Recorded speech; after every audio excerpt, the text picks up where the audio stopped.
আজকে আমরা দেখতে চলেছি ওয়ার্ল্ডের টপ 5 আইকিউ দর দেশ, অর্থাৎ যে দেশগুলো ওয়ার্ল্ডের মধ্যে টপ 5 লিস্টে চলে গিয়েছে আইকিউ দিক দিয়ে, যে দেশের মানুষের আইকিউ এতই বেশি যে কিনা টপ 5 এ চলে গিয়েছে, এমন 5টি দেশ আমরা দেখতে চলেছি। আর আমাদের বাংলাদেশ কত নাম্বার আছে এবং ইন্ডিয়া কত নাম্বার আছে এটা আমি ভিডিওর শেষের দিকে তোমাদেরকে জানিয়ে দিব। তাই ভিডিওটা শেষ পর্যন্ত দেখো এবং ভিডিওটা খুবই ইন্টারেস্টিং হতে চলেছে।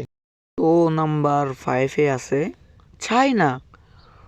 চায়নার এভারেস্ট বেশিরভাগ মানুষের আইকিউ হচ্ছে 104 আইকিউ, কারণ চায়নার মানুষরা সাপ খায়, এই জন্য তাদের আইকিউ 104। তো নাম্বার 4-এ আছে হংকং। হংকংয়ের এভারেস্ট মানুষের আইকিউ 105, ভাই অনেক বেশি, ভাই অনেক। আর এখন দেখি নাম্বার 3-এর মধ্যে কোন দেশ আছে। নাম্বার 3-তে আছে হচ্ছে সিঙ্গাপুর, 105 আইকিউ এভারেস্ট, অর্থাৎ বেশিরভাগ মানুষের আইকিউ 105, অনেক বেশি ভাই, অনেক অনেক। আর নাম্বার টুতে